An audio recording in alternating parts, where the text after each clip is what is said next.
గౌరవ రాష్ట్ర ముఖ్యమంత్రి వర్యులు శ్రీ రేవంత్ రెడ్డి గారికి, గౌరవ రాష్ట్ర మంత్రివర్యులు ఈ జిల్లా ఇన్ఛార్జ్ మంత్రివర్యులు కూడా శ్రీ జూపల్లి కృష్ణారావు గారికి, శాసన పరిషత్ సభ్యులు రాష్ట్ర కాంగ్రెస్ కమిటీ అధ్యక్షులు శ్రీ మహేష్ కుమార్ గౌడ్ గారికి, స్థానిక పార్లమెంటు సభ్యులు గడ్డం నగేష్ గారికి, స్థానిక శాసనసభ్యులు అనిల్ యాదవ్ గారికి, గౌరవ శాసనసభ్యులు రాష్ట్ర ప్రభుత్వ సలహాదారులు శ్రీ సుదర్శన్ రెడ్డి గారికి, రాష్ట్ర ప్రభుత్వ అడ్వైజరు మరియు పార్లమెంటు సభ్యులు శ్రీ వేం నరేందర్ రెడ్డి గారికి, గౌరవ శాసనసభ్యులు ఈ ప్రాంతం నుంచి అడుగడుగునా నాతో ఉండి పాదయాత్రలో నడిపించినటువంటి శాసనసభ్యులు శ్రీ ప్రేమ్ సాగర్ రావు గారు, గౌరవ శాసనసభ్యులు శ్రీ వెడ్మ బొజ్జు గారు, గౌరవ శాసనసభ్యులు పాయల శంకర్ గారు, గౌరవ శాసనసభ్యులు రామ్దాస్ నాయక్ గారు, గౌరవ శాసనసభ్యులు రాష్ట్ర ప్రభుత్వ విప్ విజయ రమణరావు గారు, రాష్ట్ర ప్రభుత్వ విప్ మిత్రులు ఆది శ్రీనివాస్ గారు, ఇంకా వేదిక మీద ఉన్నటువంటి అనేక మంది ప్రజాప్రతినిధులు, రాష్ట్ర ప్రభుత్వ కార్పొరేషన్ చైర్మన్లు, స్నేహితులారా, మీడియా మిత్రులారా, మీ అందరికి కూడా ముందుగా నా హృదయపూర్వకమైనటువంటి నమస్కారాలు. ఈనాటి ఈ ప్రోగ్రాం నా ఆలోచన కాదు, ప్రజాపాలన సంబంధించినటువంటి గ్రామ సభల కార్యక్రమం రాష్ట్ర వ్యాప్తంగా ఇందిరమ్మ ప్రభుత్వం, ప్రజాప్రభుత్వం, ప్రజల కోసం మేము అధికారంలోకి వచ్చిన తర్వాత చేసిన కార్యక్రమాలని అధికారుల ద్వారా 99 రోజుల కార్యక్రమాన్ని నిర్వహిస్తూ రాష్ట్ర ముఖ్యమంత్రి రేవంత్ రెడ్డి గారు నాతో అన్నారు, మనం గ్రామ సభలు నిర్వహిస్తూ ఉన్నాం. ఆనాడు పిప్పిరి నుంచి పీపుల్స్ మార్చ్ పాదయాత్ర అక్కడ నుంచి మొదలుపెట్టి ఖమ్మం వరకు మీరు నడుస్తూ అనేక మందిని కలిసి ఉంటారు, అనేక మందికి హామీలు ఇచ్చి ఉంటారు, అనేక మంది సమస్యలు కూడా విని ఉంటారు. మనం ఇచ్చినటువంటి హామీలు కానీ వారు చెప్పినటువంటి సమస్యలు కానీ తప్పనిసరిగా మనం వాటిని శాంక్షన్ చేసి అమలుపరచాల్సిన బాధ్యత మన పైన ఉన్నది. మీరు పిప్పిరిలో భారీ బహిరంగ సభ ఏర్పాటు చేసి ఆదిలాబాద్ శాసనసభ, ఉమ్మడి శాసనసభ నియోజకవర్గంలో పాదయాత్ర సందర్భంగా మీరు ఇచ్చిన హామీలన్నిటికి కూడా మనం అక్కడ శాంక్షన్ చేసి భూమి పూజ చేసి వారందరికీ మనం ఇచ్చినటువంటి హామీలను నిజం చేద్దాం. అదే మనం నిజమైనటువంటి ప్రజాపాలన, ప్రజలకు ఇచ్చేటువంటి పాలన, ఆ ఏర్పాట్లు చూడండి అని చెప్పి వారే నాతో స్వయంగా చెప్పి ఈ సభ ఏర్పాటుకి వారే కారణం.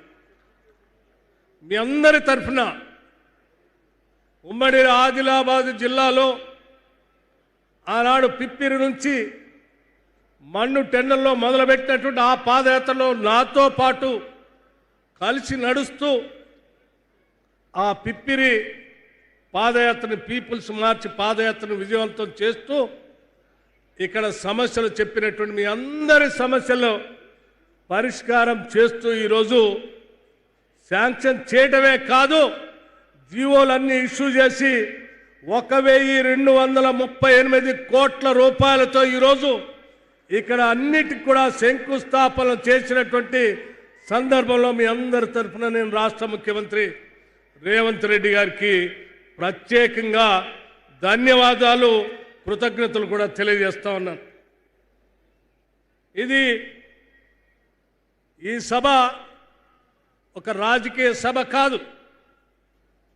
ఈ సభ ఆనాటి ప్రజలతో మేము ఏర్పాటు చేసుకున్నటువంటి మమేకమైనటువంటి అనుబంధం. ఆనాటి ప్రజలకి ఈ పీపుల్స్ గవర్నమెంట్ ఇచ్చినటువంటి హామీలను అమలు చేయటం కోసం ఆత్మీయతతో ఇక్కడ కలిసి వచ్చి మీ అందరి సమక్షంలో శంకుస్థాపన చేసేటువంటి కార్యక్రమం ఇది. రాజకీయ నాయకులు, రాజకీయ పార్టీలు అధికారంలోకి రావటానికి అనేక హామీలు ఇస్తూ ఉంటారు. వారి అధికారంలోకి రావటానికి ప్రజలతో కలిసి చెప్పినటువంటి ప్రతి మాటని నిజం చేస్తామని చెప్పి అధికారంలోకి వచ్చిన తర్వాత మర్చిపోతారు. కానీ ఈనాటి కాంగ్రెస్ ప్రభుత్వం, ఇందిరమ్మ ప్రభుత్వం, రాష్ట్ర ముఖ్యమంత్రి రేవంత్ రెడ్డి గారి నాయకత్వంలో ఉన్నటువంటి ఈ ప్రజా ప్రభుత్వం ఏ ఒక్క మాటను కూడా విస్మరించకుండా మేము పాలకులం కాదు, ప్రజలకి సేవకులం అని చెప్పి పెద్ద ఎత్తున ప్రజా సంక్షేమం కోసం చేస్తున్నటువంటి అనేక కార్యక్రమాలు, ఆ కార్యక్రమాల ద్వారా మాకు వచ్చేటువంటి తృప్తే మేము ఈరోజు అందించేటువంటి పాలనని ఈ సందర్భంగా మీ అందరికీ మనవి చేస్తాను.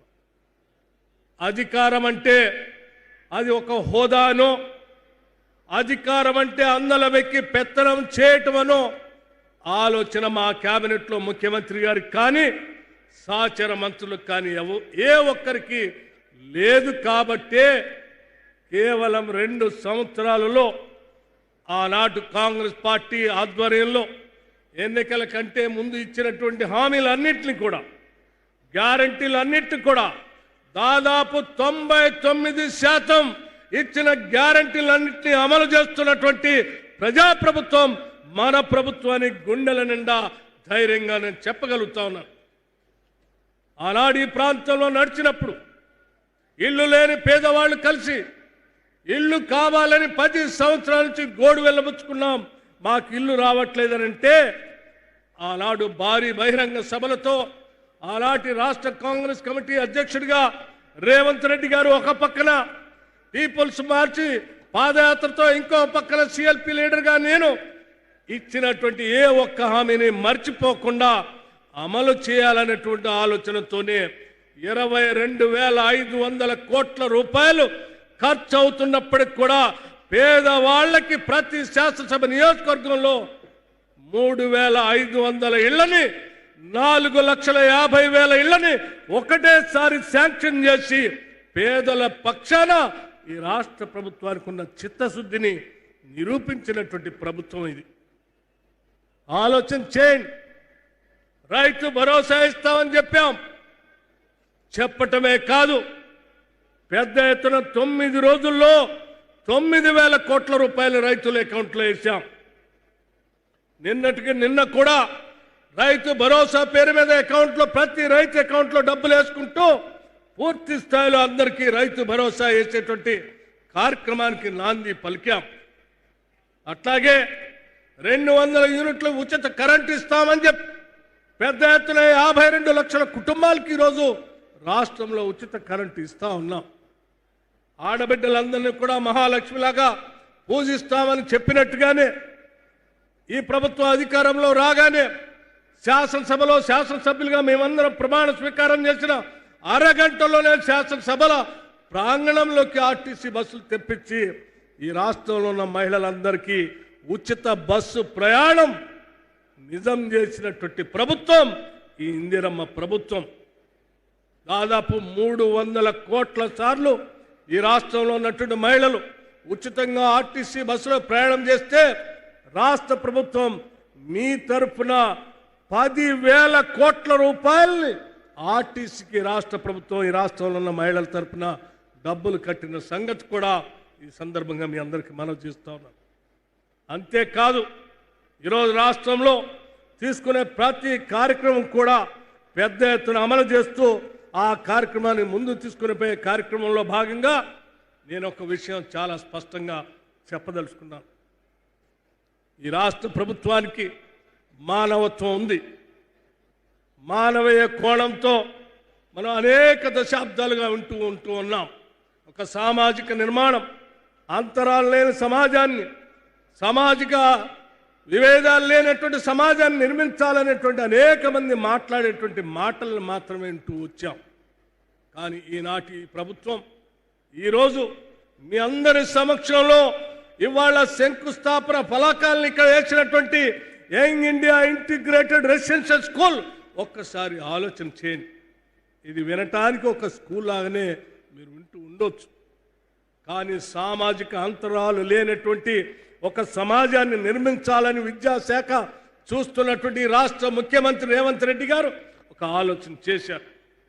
200 కోట్ల రూపాయలతో కనీసం 20 నుంచి 25 ఎకరాల ప్రాంగణానికి తగ్గకుండా ప్రపంచంలో ఉన్నటువంటి అన్ని వసతులతో ఇంటర్నేషనల్ స్టాండర్డ్స్లో మన రాష్ట్రంలో పుట్టినటువంటి బిడ్డలకు కూడా అన్ని వర్గాల వాళ్ళు ఒకటే ప్రాంగణంలో చదువుకోవాలి.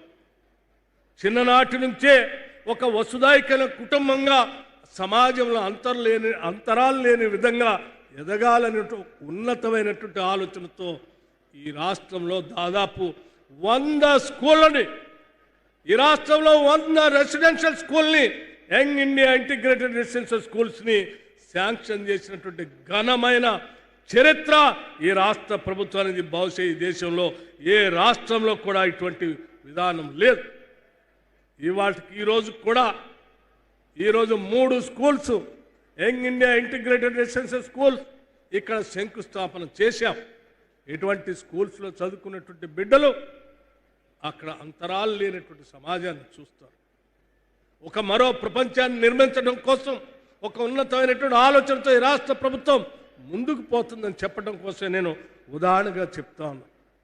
అంతేకాదు, వాటితో పాటు ఈరోజు పెద్ద ఎత్తున ఈ రాష్ట్ర ప్రభుత్వం ఈ సంవత్సరంలో పెట్టినటువంటి కొన్ని పథకాలు కూడా చూస్తే నిజంగా అనేక రాష్ట్రాల్లో ఉన్నటువంటి నాయకులు, ప్రభుత్వాలు ఫోన్లు చేసి అడుగుతూ ఉన్నారు, ఎలా చేయగలుగుతున్నారు మీరని.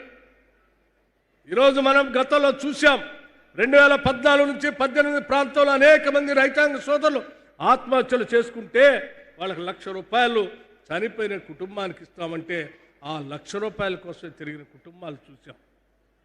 ఆలోచన చేసింది ఈ ప్రభుత్వం.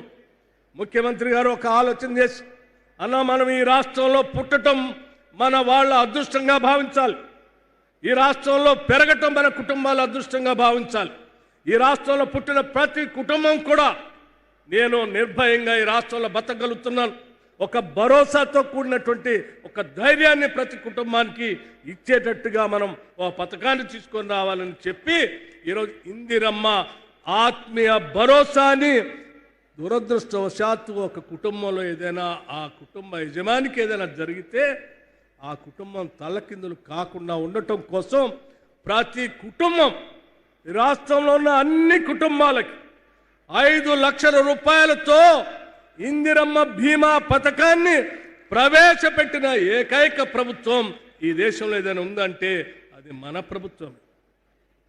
ఆలోచించేయండి. చిన్నప్పటి నుంచి చూస్తూ ఉన్నాం, ఆదిలాబాద్ లాంటి జిల్లాలో పిల్లలు చదువుకోవటానికి పాఠశాల పోవాలంటే అర్ధాకలతో వెళ్ళటమో, కడుపుతో పాఠశాలకు వెళితే ఆ చెప్పేటువంటి పాఠాలు తలకెక్కక ఇబ్బంది పడటం చూసినటువంటి ఆలోచనలో గ్రామీణ ప్రాంతం నుంచి వచ్చినటువంటి వ్యక్తిగా విద్యాశాఖ